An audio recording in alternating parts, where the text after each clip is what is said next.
European Union plans mission to Myanmar, also known as Burma. Last week, the Czech Republic also sent an official delegation to Burma, led by Deputy Foreign Minister Jiří Šitler, who met with the country's officials and pro-democracy associates of Aung San Suu Kyi.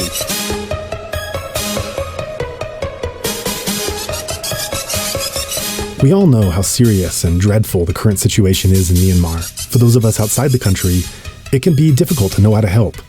Of course, there are significant ongoing needs across all segments of Burmese society. For those who are able to give financially, any donations given to our nonprofit mission, Better Burma, will immediately be placed towards helping those being impacted by the coup. Just go to insightmyanmar.org/donation to contribute today. Or stay tuned to the end of the episode to hear more options. Thank you for your consideration, and now let's get into the interview that follows.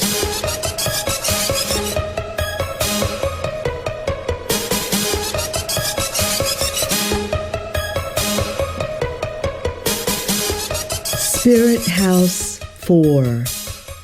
Sibling follows sibling into thorn forest. Girl holds stick of incense, tip aglow. 37 knots await atop Mount Popa. Volcanic relics, sister brother, blue-throated barbets. Lightning clue, nest lands on soft earth, entwined vines. Distant blaze, candlewick floating in bowl of oil. This poem is from Storage Unit for the Spirit House on Omnidon by Ma Shane Yin.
For this episode of Insight Myanmar podcast, we're really privileged to be joined by Jiří Šitler from the Czech Republic. He is the former Czech ambassador to Myanmar, as well as a number of other diplomatic posts that he's held, which we'll get into, as well as his involvement in Myanmar over the past 20, 30 years. There's a lot to tell and share and learn from there. So, Jiří, thanks so much for taking the time to join us and talk about Myanmar here. Thank you for having me. Yeah, so let's get first to a little bit about who you are and where you come from and your diplomatic career. Before we get into Myanmar, can you tell the listeners a bit about yourself and your background? Before 1989, also before the Velvet Revolution, I was never thinking about actually joining the government or working for the government, because I could imagine working for the communist government. So I studied history, and I wanted to be a historian dealing with ancient or medieval history. So in order not to be, dealing with any issues where ideology played the main role. So after 1989, I was very happy because of the change. The Velvet Revolution meant that finally our fates of the Czech citizens were in our own hands. So I wanted to study abroad a little bit. So I went to Germany and to Italy, and I studied there. And when I came back, 1992, at the end of 1992, beginning of 1993, I got the offer from the office of President Václav Havel to join the president's team. At that time, they were searching for people who had some international experience, who spoke some languages, but at the same time who were not compromised by being members of the Communist Party or working with the former regime. So I actually, because I never considered actually working for the government before, so I hesitated, but then I decided, okay, I will try it for a couple of months, and here I am after 30 years. Yeah, great. Thanks for that. Thanks for sharing a bit about your background and your career, how you got involved in the work you're doing.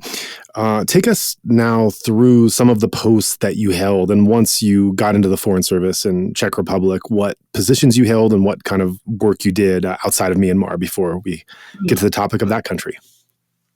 So from 1993 to 1997, I was on the team of President Havel, and I was dealing with press issues and then with foreign policy issues. And already at that time, I was kind of my time or my responsibilities were a little bit split between, say, Central Europe, neighboring countries, and Asia.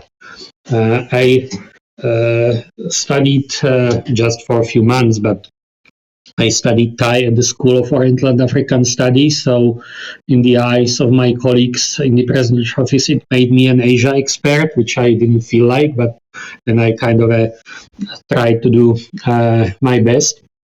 And after 1998, when I switched to the Foreign Ministry from the presidential office, I was my main task in the Foreign Ministry was negotiating compensation for the Second World War with Germany. So that was quite a task. I was relatively young, and my counterpart in Germany was elder statesman, former Minister of Finance, Count Lambsdorff, so it was very challenging negotiations for me to have such an experienced counterpart, but at the end we achieved compensation for about 80,000 of our citizens. And after that, I was it was really several years I spent with this issue, and then I was actually offered ambassadorship as a kind of reward a little bit in Bangkok. So my Asian expertise came to life again. And from Bangkok, I was accredited also to Burma, Myanmar, to Cambodia, and to Laos. So, and since President Havel, who was still in office at the time, it was in the year 2001 when I got appointed, he was very much interested in all things Burma. So very significant part of my job from Bangkok was the support to the Burmese democratic forces, both in Yangon, but also in the ethnic areas. And after that,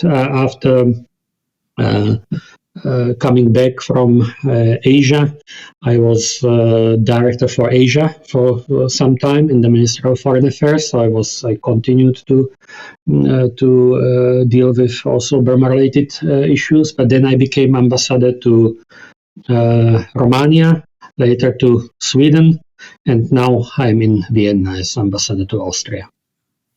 Wonderful. But I kind of never interrupted.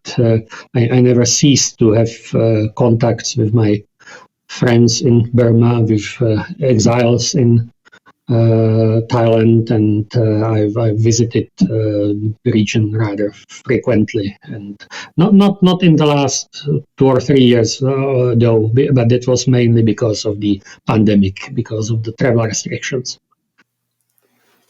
Thank you for that. That's wonderful. It's a wonderful background. And I think I want to go a bit deeper into what you bring up as this relationship between specifically the affection and concern that Havel had to Burma. I mean, this is not something that these cultures, these people, these histories, they're so different. So it's not an obvious connection that one would make that a Czech president coming out of successive totalitarian regimes of the Nazis and then the Soviets, that he would feel such affection towards Burma. And this led to this close relationship, which continues today, of the Czech Republic and Burma, the relationship they've shared with the respective democracy movements.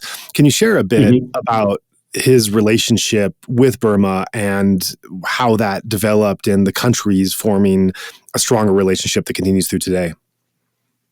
When Havel was elected president at the end of the year 1989, at that time he was like one of the, his name was very often mentioned as a possible next Nobel Peace Prize laureate.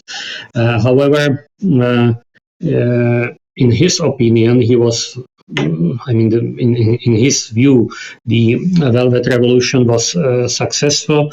Czechoslovakia at the time, later Czech Republic, was kind of transforming itself into a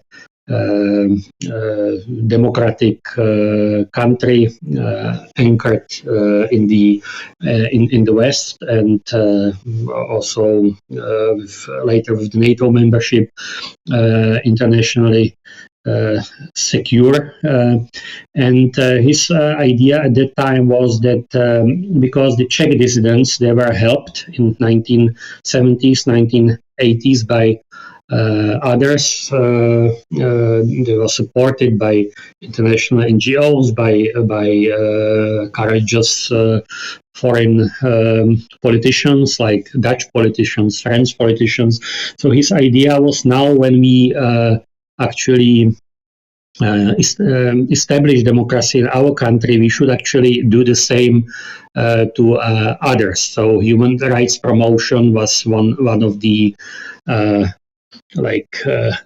anchors, or one of the main guidelines for our foreign policy, which he at the time designed. And in 1990, one of Václav Havel's collaborators, one of his aides, Stanislav Slavický, happened to travel to Japan, where he met a group of Burmese exiles who asked actually him for Havel's support for Aung San Suu Kyi's Nobel Peace Prize nomination. And around the same time, Havel was contacted by Suu Kyi's husband, Michael Aris, who asked for the same.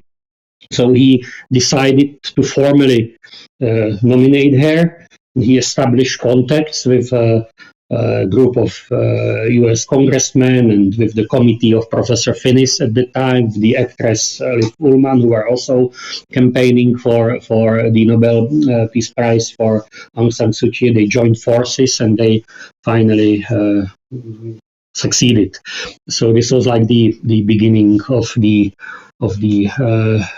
relationship, which then later continued with actually very numerous Havel's initiatives to assist Aung San Suu Kyi, and there was like a appeal of the international pen club, or he organized the letter of the Nobel laureates for literature, and then he commissioned a joint report with Desmond Tutu about the situation in Burma, etc., etc. He remained involved ever since 1990s until the end of his presidency, 2003, but even beyond, until his death, actually in 2011. He remained deeply interested in all things Burma. Because most of the time Aung San Suu Kyi was actually either in prison or under house arrest. Personal meeting was not possible, but he would, as a gesture, invite her to an annual event he was organizing in the Czech Republic, which was the Forum 2000 conference, where he would every year invite her as a speaker there. Of course, it wasn't possible for her to come, but it was like a gesture. And they managed somehow to exchange some letters. And there was actually one phone call between them. So they never met, but they exchanged letters, and they managed just one single time to talk on phone. Right. And there's also this beautiful story about the rose, which I read that the role that this rose has between the relationship. I wonder if you can tell that story. Oh yeah. This was like once he saw a picture with Aung San Suu Kyi, with this signature flower in her hair. He thought it was a rose, but who knows what it was? Yeah, what kind of flower it was. But Václav Havel thought it was a rose. So he once wrote an article, I think it was for the Washington Post, that once he would like to hand over to her rose when she is free and he can finally meet her. But as I mentioned, it wasn't actually possible because the meeting didn't happen, only on the phone conversation, exchange of letters. But when we traveled with Minister Karel Schwarzenberg, at the time Foreign Minister of the Czech Republic, when we traveled to Burma, when Aung San Suu Kyi was a state councillor at the time, we decided somehow that we have to fulfill Václav Havel's wish. So we actually were saved flowers that were like put to Václav Havel's coffin when he died by citizens, by the people. And a Czech artist somehow was very famous artist, Bořek Šípek. He kind of from this flower and his created kind of glass object in which this flower was embedded, so it could survive for years and months and years like that. So we actually gave this object with that flower to Aung San Suu Kyi during our visit to Naypyidaw, and I can't remember when it was. I think 2013, if I remember correctly. Yeah, I think that was the year. Yeah, that's quite a story. So the deathbed flowers that are given to Havel on his 2012, July 2012. I see. Right. So that's quite a story. These are the deathbed flowers that are given to Havel in his coffin, and one of them is then encased and presented in person to Aung San Suu Kyi to fulfill a gift that's beyond the grave, in your own words in the article. At this moment, I would make a modest remark that it was my idea. Okay, right. And so this was able to this long held aspiration of Havel to deliver a rose to Aung San Suu Kyi was fulfilled in person after his death. That's quite a remarkable and dramatic story, and it also leads to wondering about Aung San Suu Kyi's trajectory. And I think you're a great person to ask about this because you came of age during the Velvet Revolution at the same time as the 88 revolution in Burma, same year really, and you were very close to both of these leading democratic figures, Aung San Suu Kyi as well as Havel, and involved in all kinds of other activities pertaining to democracies and overcoming tyranny. And of course, when Havel died in 2010, this was before Aung San Suu Kyi had taken any power. And very famously, we don't need to go too much into rehashing history. Most of our listeners know this. When Aung San Suu Kyi actually took power in 2015 with the NLD, her actions and her words were underwhelming for many that had had higher hopes for her and wished her to be an inclusive and democratic icon. The reasons why she might not have lived up to that, there are many different interpretations for that. But I wonder, I would like to hear yours, and I'd also, not just yours, but someone who is so close to Havel and who Havel did not see her trajectory beyond 2010. And so this kind of pristine Nobel Prize winning democracy icon, this was the image that he still have of her. And so I wonder your thoughts as well, if Havel was to see what would happen in the ensuing 10 years, how that might shift his thoughts or his actions or engagement, as well as your thoughts with what became of her and her decisions as she became a leader. I don't dare to kind of speculate what Václav Havel would have thought, but it is true that until his death in 2011, he kind of didn't have a reason to change his image, and I would dare to speculate that in many topics or many criticism the Aung San Suu Kyi was exposed to, that he would have maybe understood her. He himself, since 1990 until 2003, so for 13 years, he was a practicing politician. So he knew that you have to make compromises and you have somehow to navigate the political landscape and respect political realities. And I think former Czech dissidents, collaborators of Václav Havel, had understanding for this. There was, of course, a big debate around the Rohingya issue. That was, I think, and about her relationship to ethnic minorities in general. Specifically regarding Rohingya, there was quite a criticism by the Czech press or in the Czech Republic, also by some former dissident. But it was also done with a certain understanding for her situation, that although she was criticized for not have spoken out, against the persecution of Rohingya, at the same time, I think that her Czech critics knew that it's mainly the military who has to be blamed for the situation in the Rakhine state. So I think in some media, I spent some time in Sweden as ambassador for 4 years. So I don't think that for instance, Swedish press and Swedish critics didn't differentiate that clearly. So there was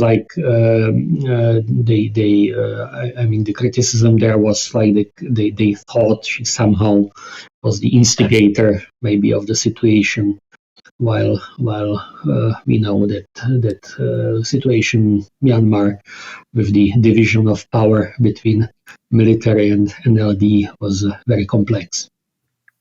Right. I think that it's certainly true, looking at whenever Myanmar is analyzed in the outside world, the first victim is always the lack of nuance. There's always these broad brushstrokes of trying to understand the country and the people, and the nuance and the detailed understanding and the context are often the first things that are lost. Sticking on that priority of nuance and of understanding things in more detail, I want to return to these two democratic revolutions happening at the same time in 1988, the Velvet Revolution in Czech, which was successful, and the 88 revolution in Burma, which I would say was not yet successful. Many people I've spoken to are careful not to call it a failure, that it was an important building block for where we are now, but it certainly was not successful at that time. I was really struck by reading Mathita's book. I'm sure you're familiar with Mathita, Prisoner of Conscience, the book's title, and she was also a guest on this podcast.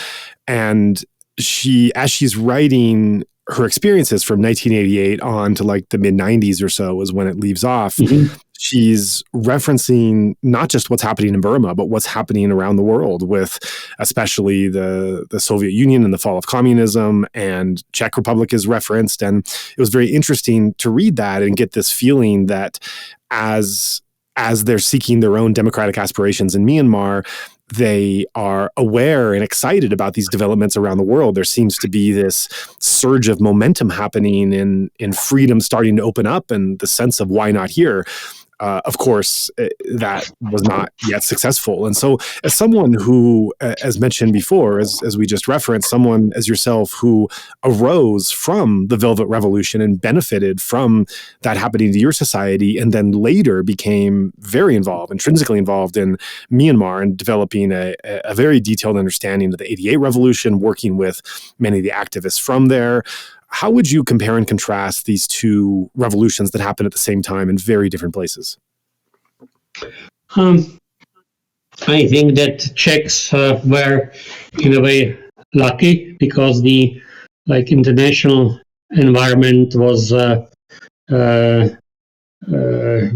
kind of more friendly to them at that time, because the regime in what was then Czechoslovakia, it was a regime installed by the Soviet invasion in 1968. And with Soviet Union at that time reforming itself with Gorbachev, and ultimately also kind of losing its grip on like the former satellites in Central and Eastern Europe, it was actually not that difficult to get rid of the communist regime, because it was really just the extended hand of the Soviet Union in our country. So with the changes in the Soviet Union, we could do that. It was a little bit different in Burma, in Myanmar.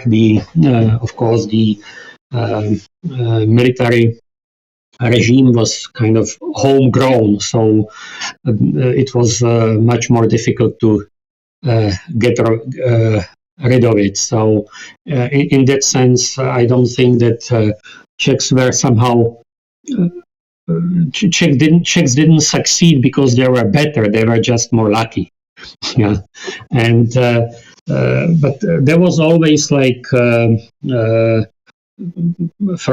the part of Aung San Suu Kyi, for instance, I remember she, in one of her essays, she wrote that she felt a particular affinity for the writings of Czech dissidents. She wrote an essay, Czechs and Us, where she actually compared the movements in both countries, and she definitely followed the situation in Czechoslovakia and the victory of the Civic Forum led by Václav Havel. Yeah.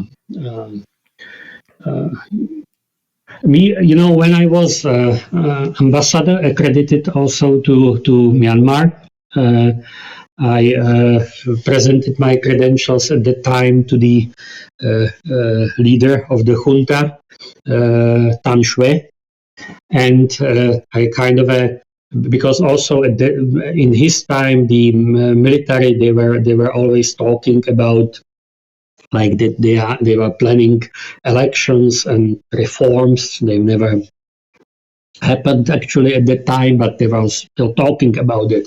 So I was, during the meeting, I kind of offered our experience from the transformation from the totalitarian regime to democracy, and if they are interested, in kind of ask if they were interested in our experience, but I never got any answer to that. They just, the offer and whatever I said about the need to respect human rights and about transformation of the society towards democracy, they just kind of ignored, and they changed the topic. So, right.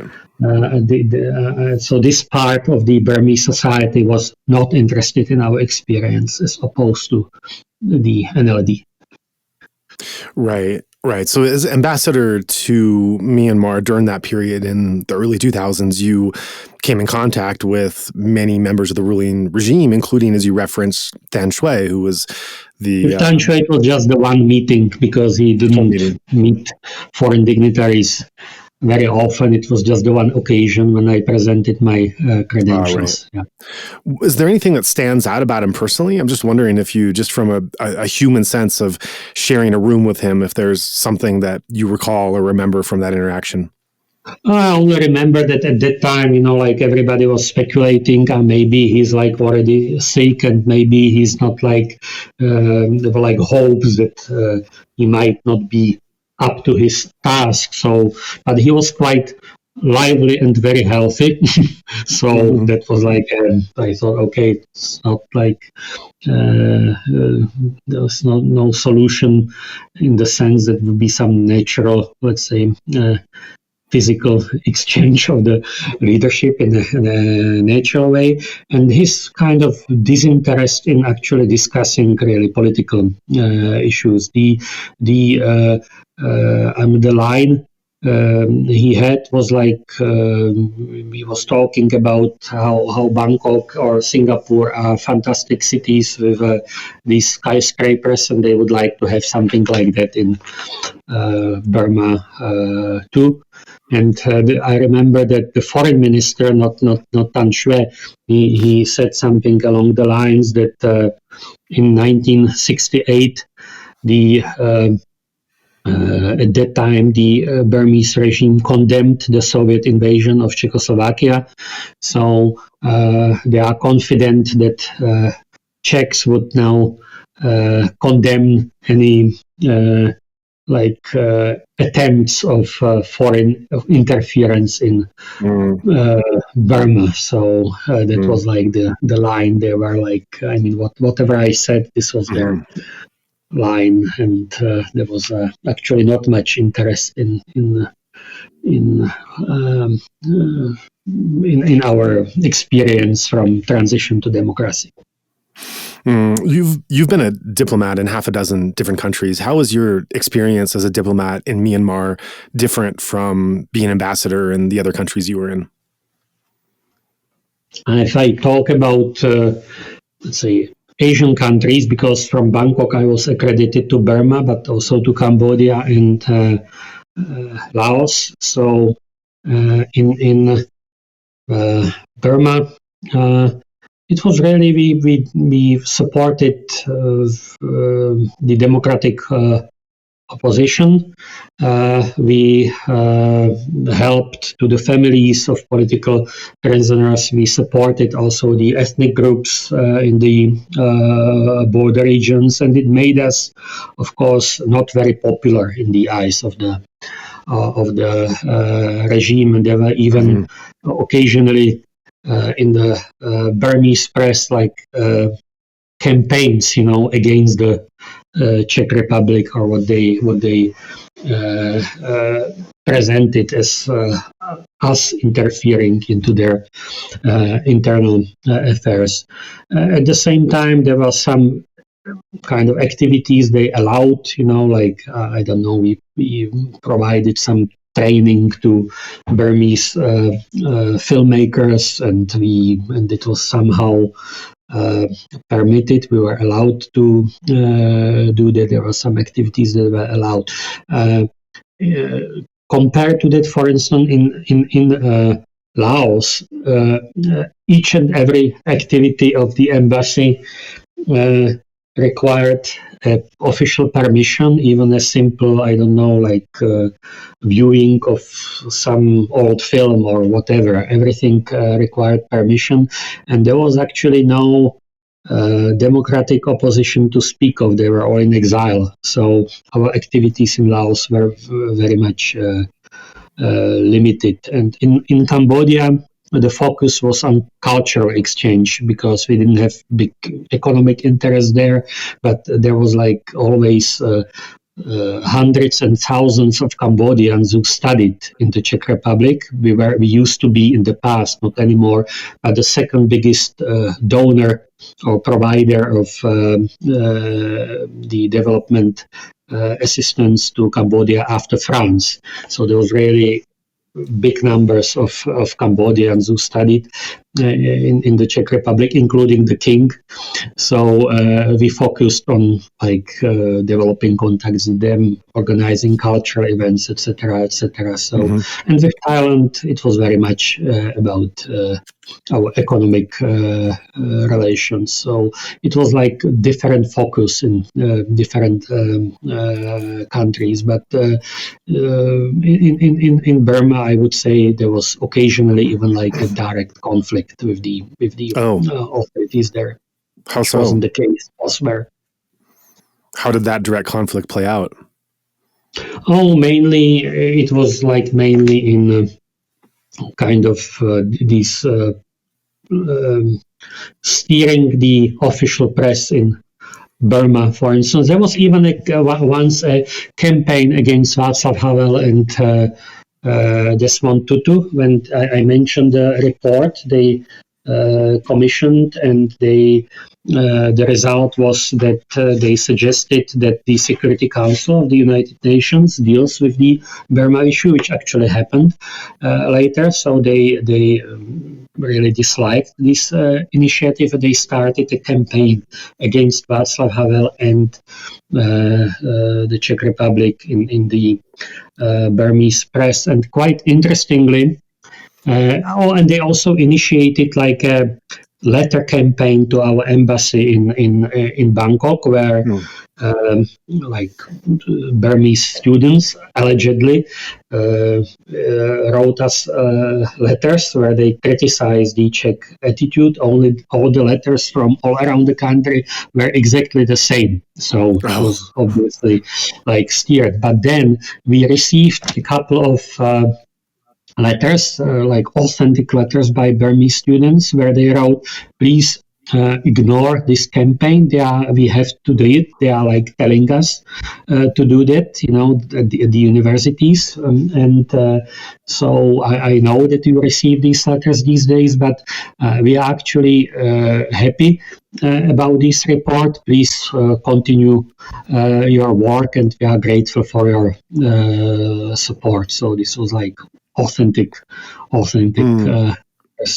we received. This was very encouraging, and I hope nobody else read those letters to us, because of course their authors would end up with I don't know if in prison, but definitely they would have had trouble if somebody knew what they were writing to us. So given that the Czech mission was basically facing what you describe as open hostility and conflict, how were you able to operate in Burma in such a way where you were still able to associate and even support not only the democratic actors and the dissidents and the political prisoners, but also the ethnic minorities who were pushing for human rights in their territories? How were you able to operate in such a way that supported their democratic movement and human rights when you were facing such open forms of diplomatic hostility?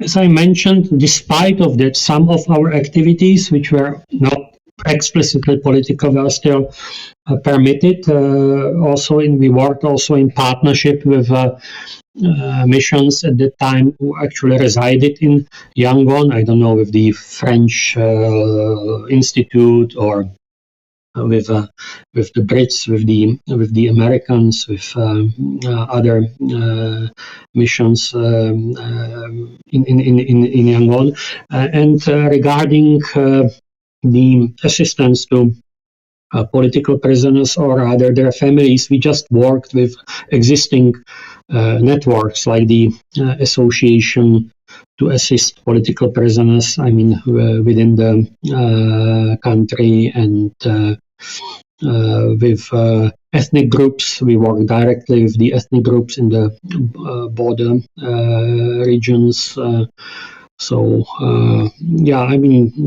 was a lot of channels, or through the NLD, which somehow was able in a limited way to operate under Than Shwe. So we had a lot of, let's say, unofficial partners. Right. And what stands out in these many multifaceted interactions you had with democratic activists and ethnic minorities? What stands out in your interactions with members of that community and how they were pursuing these goals? The risks they were taken, it was incredible, like they were risking their lives, decades in prison, but they still were willing to do it. It was really admirable. Yeah, the courage and the perseverance that definitely impressed me a lot. Right. And so going through the trajectory of Myanmar history, even after you left as ambassador, of course, we know about Saffron Revolution, the Cyclone Nargis, and then the democratic transition period. I wondered to what, as you had left in your capacity as ambassador, but your, as I understand, your heart never really left their cause and always stayed in touch to this day with the various people and contacts you made.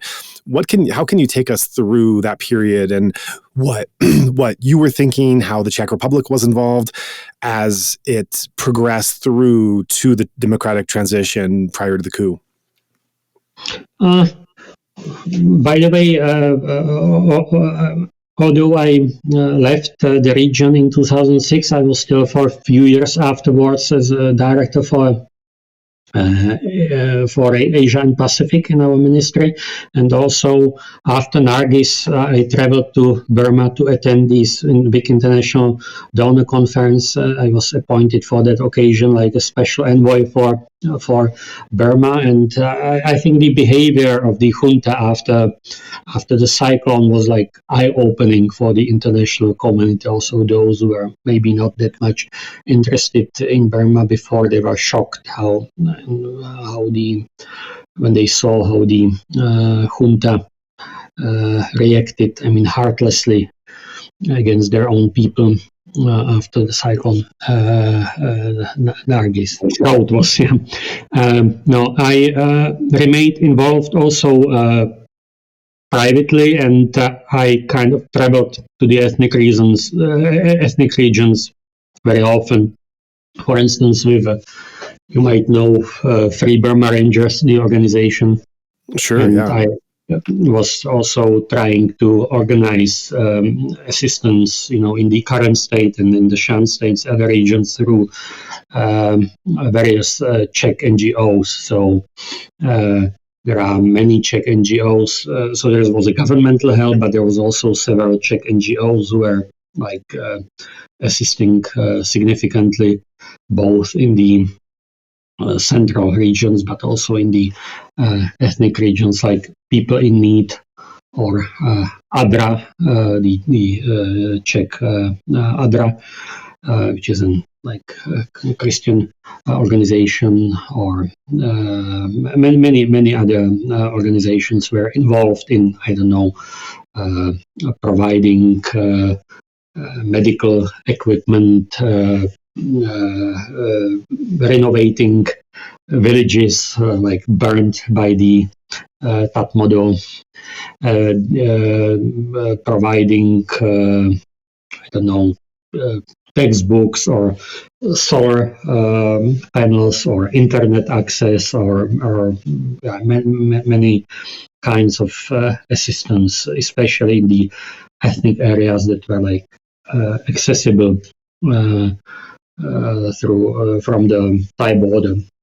So you didn't have to go through the official channels there. So there was I think, quite a significant assistance there from the Czech NGOs. Right. And then as the transition period plays out, basically 2010 to 2020 until the coup, with various markers happening during that time to further push the country and the society into more openness. There's been a lot of discussion about what this period was. Was it a genuine opening in some regard, or was it a quasi-democracy or something that was just more the facade? As someone who's been so involved in Burma for so many years and following democracy movements in your own country and other countries around the world, you certainly have a background for being able to critically examine this. So what was your analysis as this decade took off?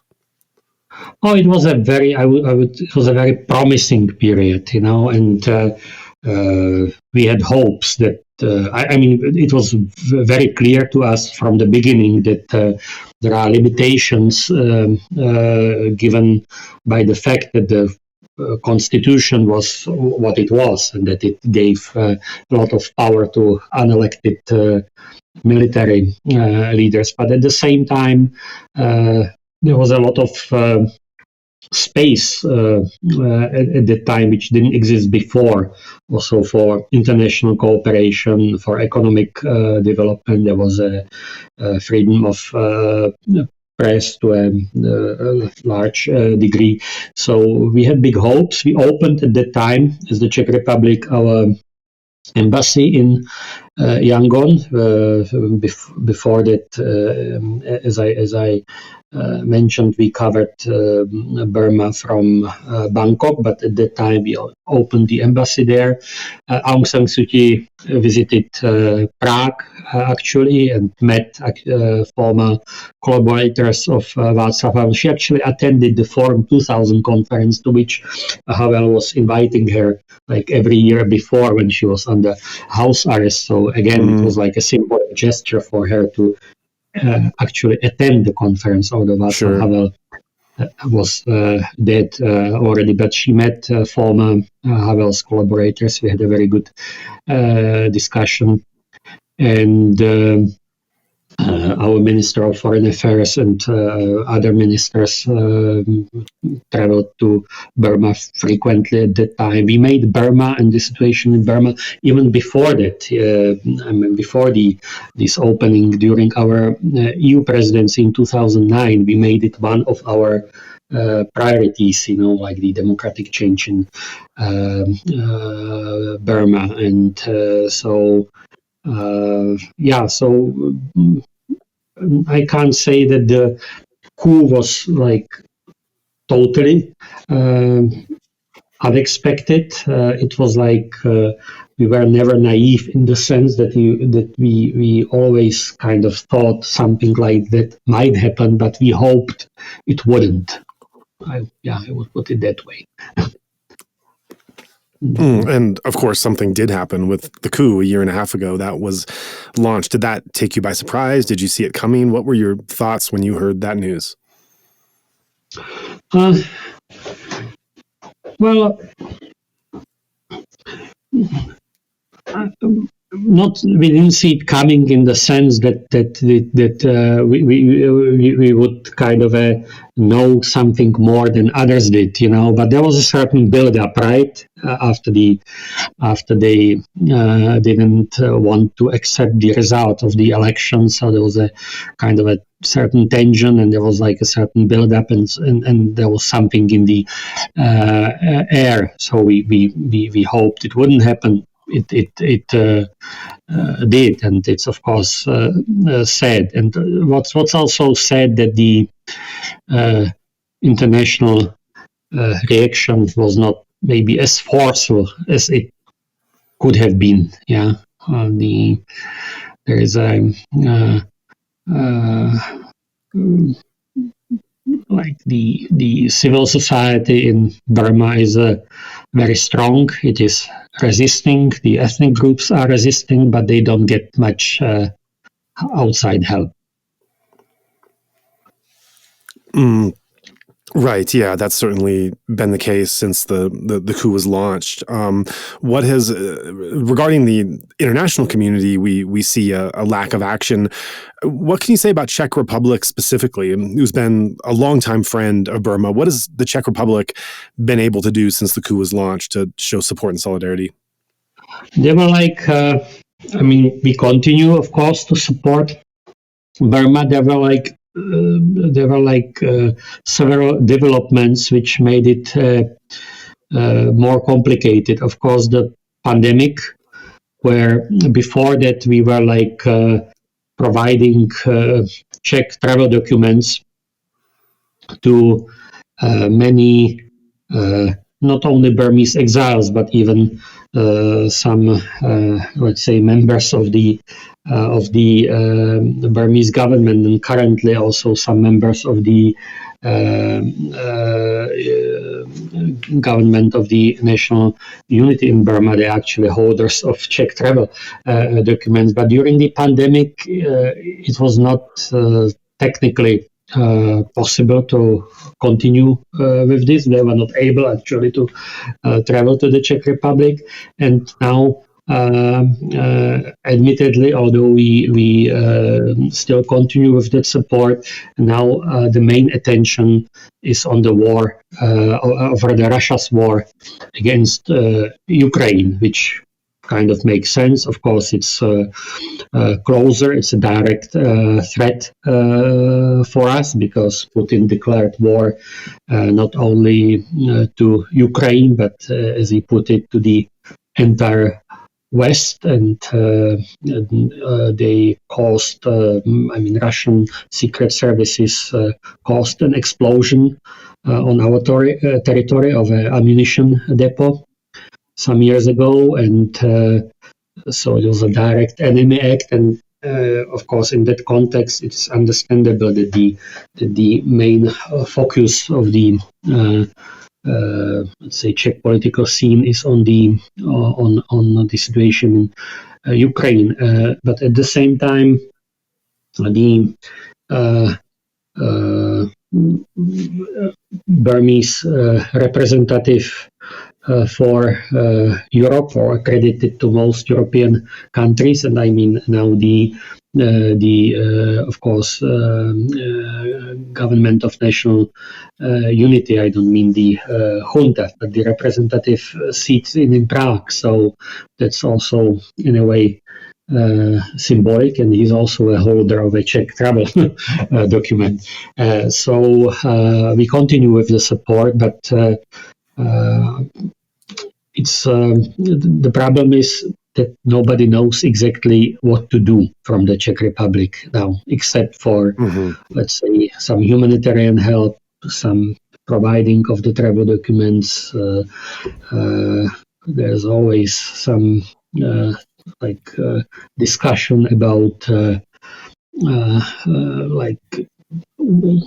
providing weapons, also like it's done in Ukraine. But besides of kind of theoretical debate about it is, of course, how could it be done technically? You know, this is not a neighboring country, you know. So right. Even if the debate would lead to a conclusion that something like that would make sense, how could we do that? You know. So I think there is a little bit like kind of certain level of helplessness there, because we simply don't know what to do. Right. Well, away from the question of logistics, just looking at the ethical possibility of providing weapons, where do you stand on that? Just removing the logistical challenge of getting them there, do you think that this is something that Western governments and organizations should consider beyond humanitarian need, is actually finding a way to get armaments and weaponry into the resistance fighters? Now I would express only my private opinion. Yeah, I'm a government official, Sure. and I'm not directly dealing with this issue at all. I'm ambassador to Austria, and I'm not in charge of this issue anymore. But in my opinion, it should be considered. Yes. Right. And for what this is a very controversial topic, whether or not to provide arms, and something as controversial as it is, it's actually, as far as I see, it's not being discussed or weighed even all that much. So to give some background to your, as you say, your private, not your governmental opinion, what's your reasoning for why you believe that the West should seriously consider providing arms and weaponry to the resistance now? We see that kind of people need it there, like for their self-defense, right? The military, the top model is attacking civilians, both in the cities, but also ethnic villagers, and they have access to foreign weapons, right? They use, I don't know, Russian helicopters, and they use other Russian or Chinese or whatever equipment. So that would, in a way, balance the situation and give to the people way how to defend themselves. But I'm here really like speculating because Sure. it's of course a very sensitive issue, and I'm expressing my purely private opinion. Sure. Do you believe there could be a precedent for providing the weapons, or just a historical justification that would show that this is something that is reasonable and needed at this time? Well, yeah, we have one example now. It is Ukraine, of course. Sure. Yeah. So, and it makes a lot of sense there. But yeah, it's true that it is something that the situation in Ukraine is a direct threat to the stability of Europe as such. So it is a kind of a I mean, there is no other way. You know, it's an act of defense here. So while maybe some other part of the world, it could be perceived as a kind of act of war, you know, like against foreign country. But yeah, it's a complicated issue, but I think that it could be considered also as legitimate. Yeah. Looking at this resistance movement that's developed, and I don't just mean the PDFs and the armed resistance, I mean the whole thing, the NUG, the CDM movement, all the different components of how people everywhere are trying to resist military rule at this time. Being someone such as yourself, who's not only a student of history and understanding of Myanmar's recent as well as longer history, who lived through as a diplomat, as an ambassador, several years of where this was playing out in real time in front of you. I'm really curious to hear your opinion of what you think of this current democratic movement, this current resistance movement. You've seen these forces at play under the surface, sometimes above the surface, for decades before this. You probably know all the main actors and have worked with them and supported them in various ways. You've seen attempts of these potentialities come up from time to time and not succeed in those times. And we're now witnessing something that many are saying is significantly different and unique from what has come before. So as someone who has lived through, engaged with, and studied this recent history of the democratic movement in Myanmar, what stands out to you today? What are you seeing? What's your analysis of this current resistance and movement? Yeah, it's true that in the last years, as I mentioned, I didn't have the possibility to travel to the region, so I don't feel as much competent as I might have felt a few years ago. But what stands out for me is really this is really a national movement today. What in the past might have been some isolated groups of dissidents, of course, dissidents or activists who had electoral success when it came to elections, but nevertheless, it was like the isolated groups of people. It seems to be quite a widespread national movement now. So I would say that's quite different. Mm-hmm. And as you watch this play out and you're in touch with the people from before, I assume, what are you watching for? What trends are you seeing that are happening? It's been almost 2 years this has played out. So what stands out from what's taking place, and what hopes do you have of where it might lead to?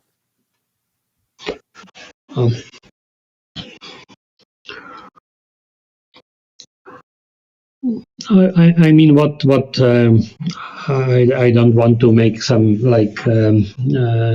general assessments. What I see is different from the past. To mention one negative thing is the even increased brutality of the army, which uses kind of equipment they didn't use before.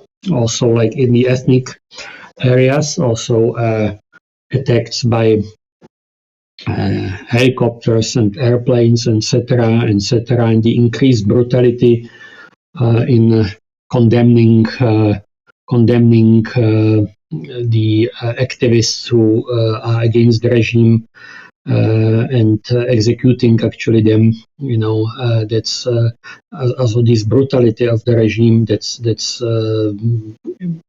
I didn't imagine it could be even more brutal than it used to be, but it obviously is. But it also expresses maybe the level of desperation they are in. I mean, they maybe feel they are losing the grip, they are losing control. So there is a certain hope in that. Yeah, of course. And I think some people are already looking towards what would a post-Tamada Myanmar look like, and how would it move on beyond this, and looking at what happened and didn't happen in the transition period as a blueprint for how to do better and try to build a more equitable society going forward, looking at models such as truth and reconciliation as in South Africa. You actually, in your diplomatic post before, you were involved with Czech-German reconciliation following the Nazi regime in World War II.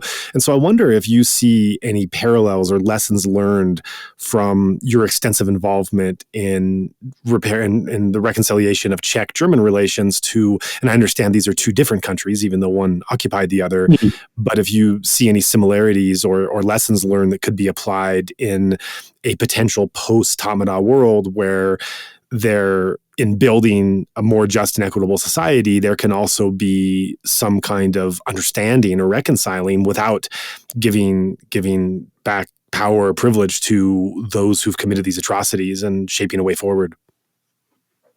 I don't know, of course, if these experiences are fully, let's say, transferable, applicable, but there was a need not only to reconcile with our neighbors like Germans and Austrians, etc., but there was a need for reconciliation also within our society. And Sure. So we adopted also a series of laws and measures dealing with this. And one of them is a certain, like a measure of justice for the victims. So there was a series of, let's say, laws which aimed to assist those who were somehow prosecuted by the former regime, also financially. So there was some kind of compensations. So which I think was extremely important. Restitution, for instance, of like confiscated property, or if somebody couldn't study for political reasons, to give him the opportunity and support him, etc., etc. I think it was extremely important. On the other side, to deal with the perpetrators, where we had a special law. It was called lustration law or screening law, where some collaborators of the former secret police and some high-ranking officials of the Communist Party were not allowed to be employed by the government, like to work in the ministries, etc.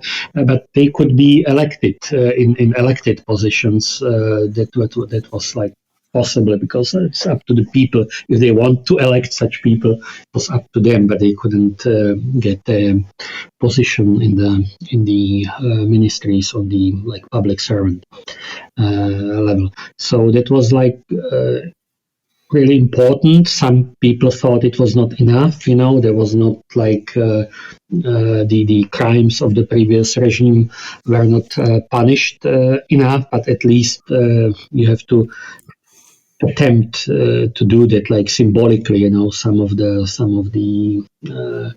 let's say, the harshest crimes committed, they should be somehow exposed. I don't know. In the Burmese case, some military commanders who massacre civilian population, they shouldn't be pardoned. There should be at least some measure of justice there. But at the same time, you need to move forward somehow. So it's always a question of measure, right? How far you can go in all these pursuing justice and keep the society together at the same time. So, and regarding Czech-German reconciliation, it was one of the biggest tasks of the era after 1989, because it was connected with the German occupation of Czech lands in the Second World War, where many people were killed, many people were prosecuted or sent to concentration camps, and somehow they expected some level of acknowledgement or compensation from Germany. On the other side, there was a lot of acts of retaliation after the war against Germans who were ethnic Germans were expelled from the Czech lands, and of course there were some also crimes committed against them in that period. So there was it took us actually first we established a committee of historians which dealt with this issue for several years without too much political interference, and then the next step was that the political representations decided to conclude the issue by negotiating a joint declaration on Czech-German relations, their future development, where both sides, the German side acknowledged its responsibility for starting the Second World War, for the crimes of the occupation. The Czech side acknowledged their responsibility for going too far, sometimes in the retaliation after the war. The joint fund was created, which compensated some of the Nazi victims, and then it was used for projects of joint interest, like youth exchanges or renovating of some monuments in the border regions or things like that. So, and I can say that nowadays, today, the questions from the past don't play any role whatsoever in Czech-German relations. So, in that sense, it was a successful endeavor, but it took us after 1989 actually 20 years to come to this stage. So it's a long process. Yeah. It's not easy. Yeah, and I think that's something very important to keep in mind in Myanmar, is that even if the democratic movement were to win today and the Tatmadaw would be defeated, the mountain of work that's needed on all fronts, from education to healthcare to governance to the electrical grid, the economy, and then reconciliation, these things are going to take so long to try to fix right, and there's no guarantee that the relationship to ethnic nationalities, that's very important also to address that. And this is one of the things maybe that didn't go far enough in the time when it was halfway possible, in the time of the NLD rule. But yeah. Yeah, and I want to come back to what you were talking about, the World War II, the German occupation, of course, the Holocaust. And this brings up a topic which intersected with my time in Myanmar when I was with the American Embassy. And this was 2010 when this incident happened, so I believe you were out of the country. But I wonder if you were aware of these dynamics taking place in the history, given your background and your time in Myanmar. When I was at the embassy, my understanding was, and I wasn't on the inside of these discussions, so I don't know how they were, what was actually happening in detail, but the way it was explained to me was that the American, the Israeli, and the German embassies had been trying for many years to lobby what was then the military regime to be able to bring a program during Holocaust Remembrance Week, which is an international week where themes in history of the Holocaust are brought out to remind and educate people on what happened, and that they had been trying to do this in Yangon, and the military regime had consistently refused. And somehow, I believe it was 2009 or 10, I don't remember, but the military regime accepted and allowed them to do. And so I was part of a series of presentations and exhibitions through these three embassies of educating Burmese about, in a series of movies, documentaries, panels, discussions, etc., what the Holocaust was. And it was an astounding experience because this was before the age of internet. Of course, education is not, well, I should say there's, of course, internet exists in the world, but in Myanmar, it's very limited at that time. And the access to books and proper education and such, there's just not for a genocide and atrocity that happened half a century or more ago, half a world away. There were many who had never heard of it. And I've never had an experience like this in my life where I'm in these rooms where these mature, educated adult Burmese are hearing and trying to conceptualize and understand what the Holocaust was for the first time in their lives. And I've never in my life seen someone at that age and education maturity level hearing about the Holocaust for the very first time and just trying to map out like the vague contours, the general shape of what just happened? Like, what is this? And I still remember some of the questions, I remember these participants had tears in their eyes, as they're hearing about what happened. They don't even really know what a Jew is, or they don't really understand this. And I remember someone raising their hand and just saying like, well, why did the Germans hate them so much? Like what drove them to want to exterminate this people? And it was such a kind of innocent and naive question, but also very understandable, because if you're hearing about this for the first time, of course, this is and you don't really understand, well, what's a German and what's a Jew and what's their history there and what's the history of anti-Semitism. This is also foreign to you. It would be similar to going to Germany and talking to an audience about the long-term tensions of Rohingya and Bamar or ethnic minorities in Bamar. There's just such a context to teach. It's hard to wrap your head around it. The difference, of course, is that the Holocaust was an unprecedented, orchestrated act of systematized state genocide that and just the cruelty of those state mechanisms truly stand out.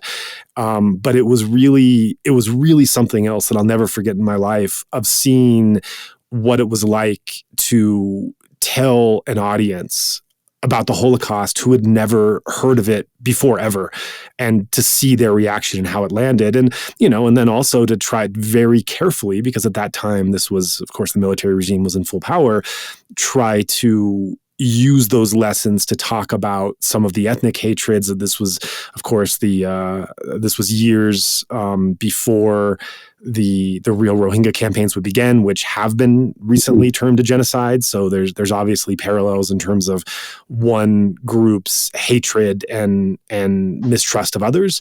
But I'm wondering your comments on that, because you're some, and I'm also wondering if my recollection of this is correct with the Holocaust Memorial Week. But as someone who has this, as yourself, who has this history of looking at anti-Semitism, at German-Czech relations, being an ambassador in Myanmar when all these ethnic tensions are happening, what your thoughts are on this coming together of learning about anti-Semitic Holocaust history in a place like Myanmar?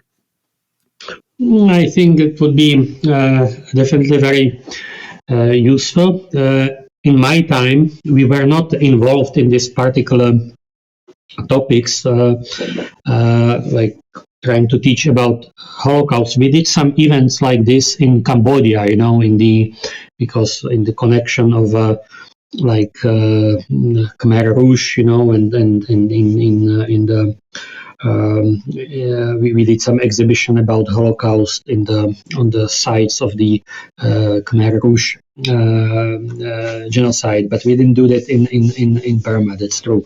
In Burma, we focused on transmitting our experiences from our own transition to democracy. But when I visited Burma once, I was director for Asia at that time. Also, I was not ambassador anymore, but after I think it would have been maybe 2008, 2009. I don't remember the year exactly, but we traveled to Naypyidaw. It was for the first time for me to be in Naypyidaw. I never visited it before. We traveled there by car, and we were searching for the foreign ministry, and kind of all the buildings look the same.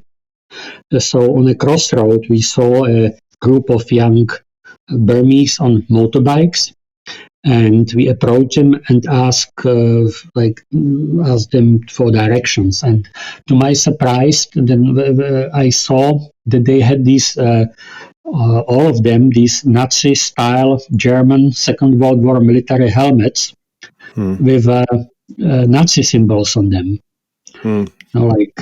SS and these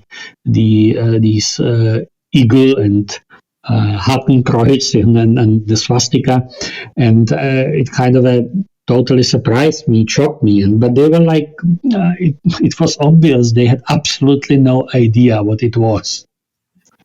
I don't know where did they get it from. They were not. I asked them, but they didn't give us an answer.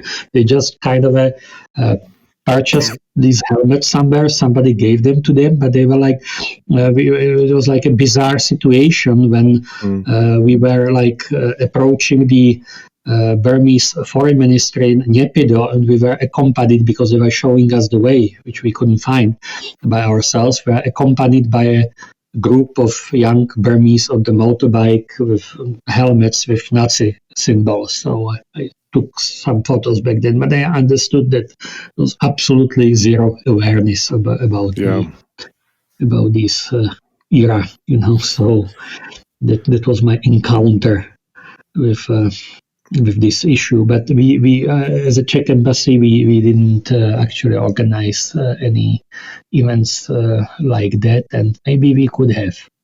Now, when you are saying that, it seems like a good idea, actually. And I think that anecdote just speaks to the power of the symbology that Hitler came up with, that he's able, that they talk about just the resonance of the swastika and the black and the red and what it was able to do subliminally and psychologically in people's minds. And I think this is just a testament that so long later, in a completely different context, there's still something attractive about just basically how the symbols look. Mm-hmm. And it was obviously not some generic swastika, just to be clear about it. It was because it was these Nazi-style Second World War helmets with swastika and with other Nazi symbols. So it was not like Hindu symbol or anything like that. It was very clearly Right. Nazi. Yeah. Oh, yeah. I've seen them in my time as well.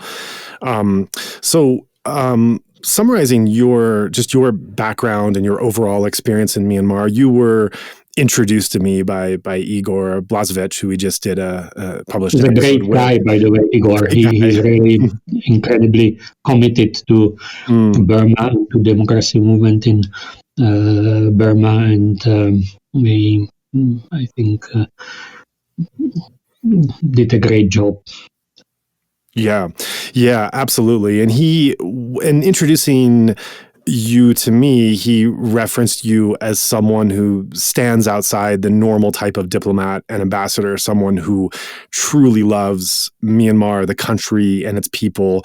And so I wanted to reference this and speak to your deep connection to these people and these struggles, and going off of Igor's quote, to inquire, what is it about? You've been all around the world. You've served in all kinds of posts, and referencing Igor's comment here, there's something about what you found in Burma that has grabbed or held you in a place, grabbed or held you like other places have not.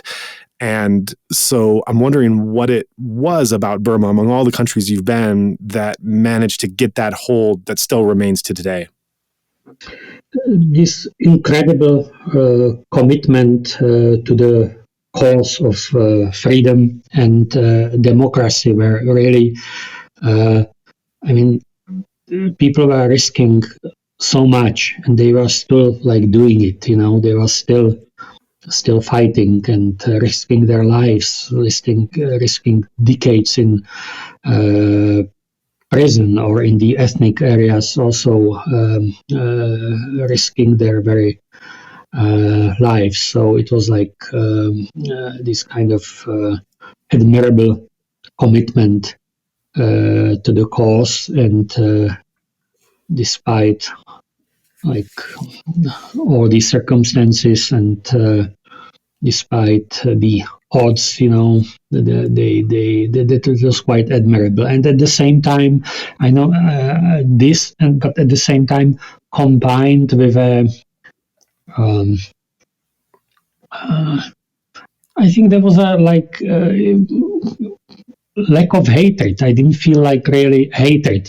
People just wanted to be free, but didn't necessarily mean they hated the adversary. That was it was very Havelian, this kind of attitude.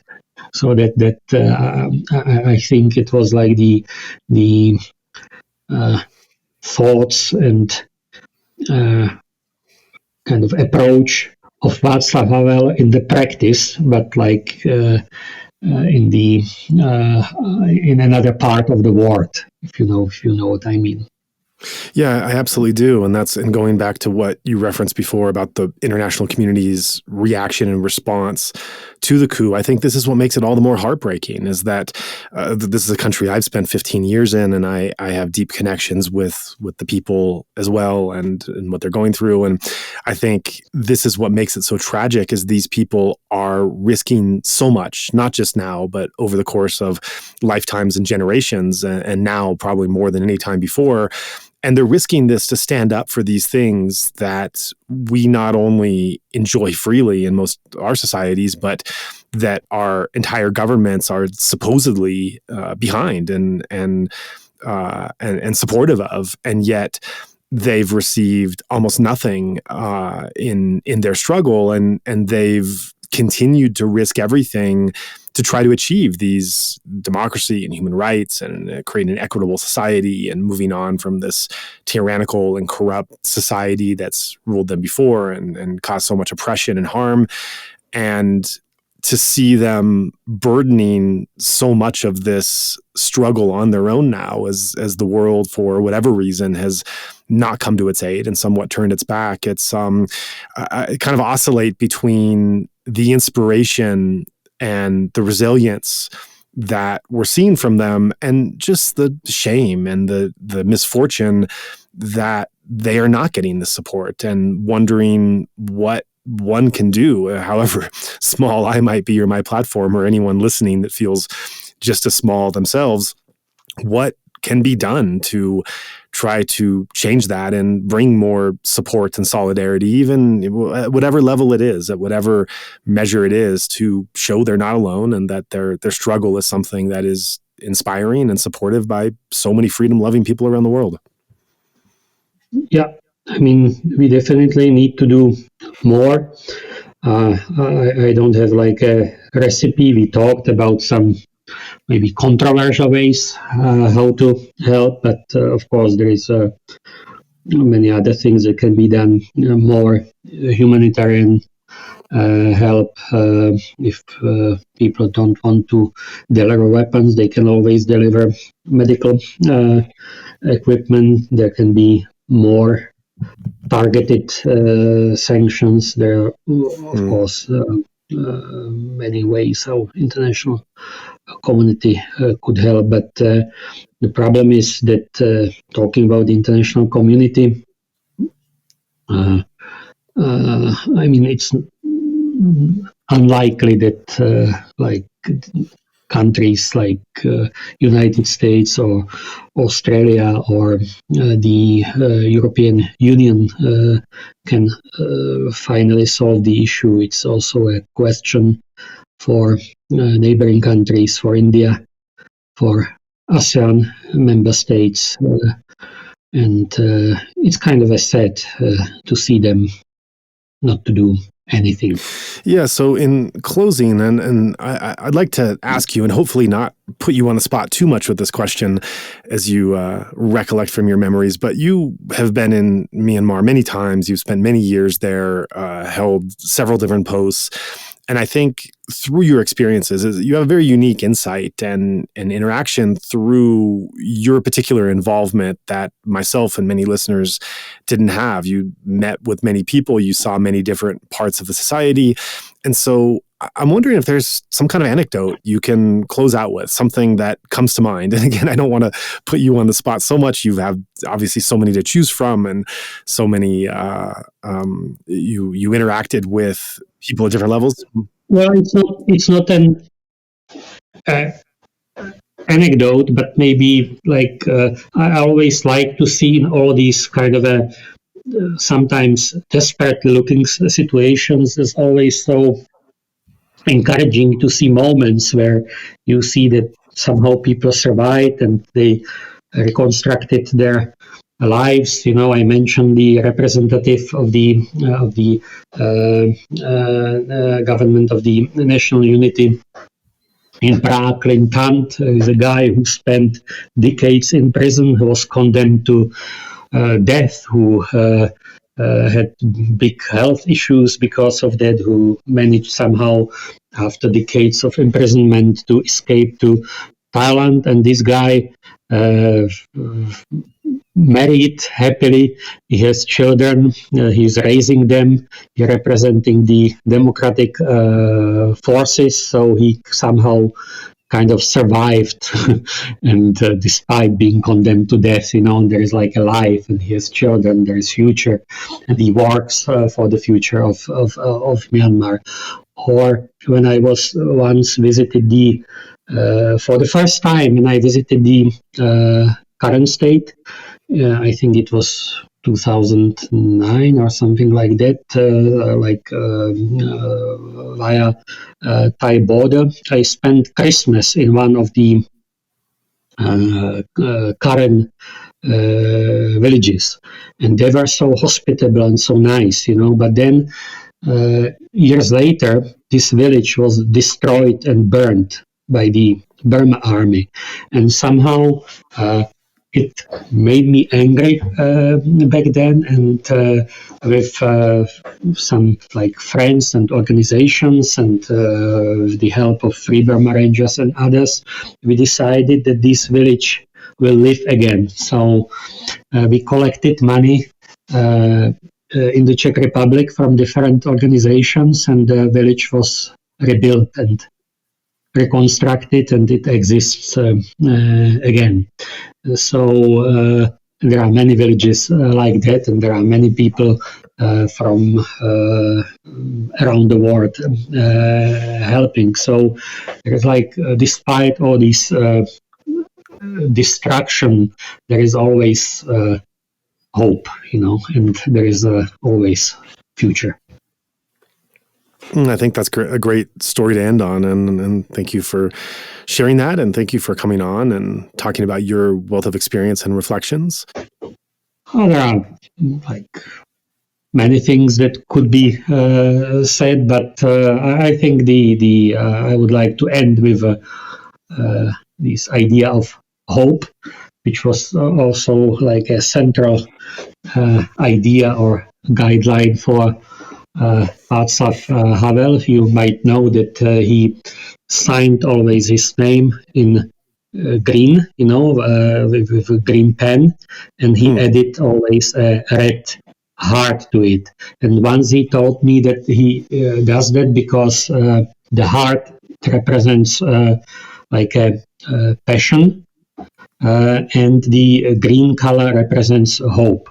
So we have always hope for the best and do things with passion, and that's the idea I would like to conclude with.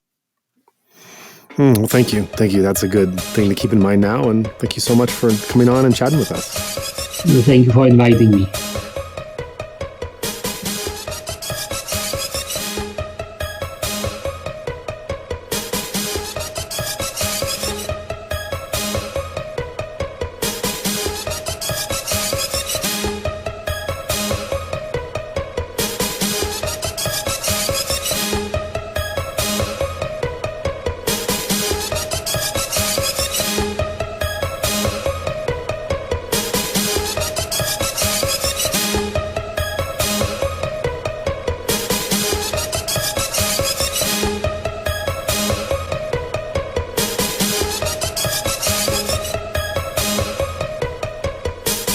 After today's discussion, it should be clear to everyone just how dire the current situation is in Myanmar. We're doing our best to shine a light on the ongoing crisis, and we thank you for taking time to listen. If you found today's talk of value, please consider passing it along to friends in your network. And please also consider letting them know that there's now a way to give that supports the most vulnerable, and to those who are especially impacted by the military's organized state terror. Any donations given to our nonprofit mission, Better Burma, will go towards those vulnerable communities being impacted by the coup. If you would like to join in our mission to support those in Myanmar who are being impacted by the military coup, we welcome your contribution in any form, currency, or transfer method. Your donation will go to support a wide range of humanitarian missions, aiding those local communities who need it most.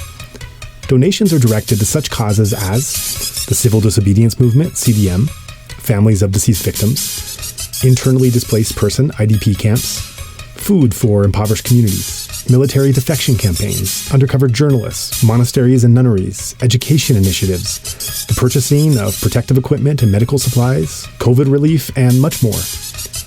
We also make sure that our donation fund supports a diverse range of religious and ethnic groups across the country.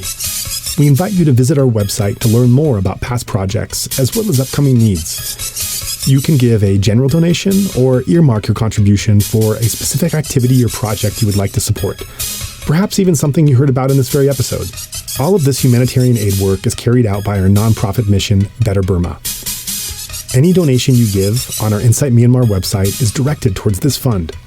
Alternatively, you can also visit the Better Burma website, betterburma.org. That's BETTERBURMA.org. And donate directly there. In either case, your donation goes to the same cause, and both websites accept credit cards. You can also give via PayPal by going to paypal.me/betterburma. Additionally, we take donations through Patreon, Venmo, GoFundMe, and Cash App. Simply search Better Burma on each platform and you'll find our account. You can also visit either the Insight Myanmar or Better Burma websites for specific links to those respective accounts, or email us at info@betterburma.org. If you'd like to give in another way, please contact us. Thank you so much for your kind consideration and support.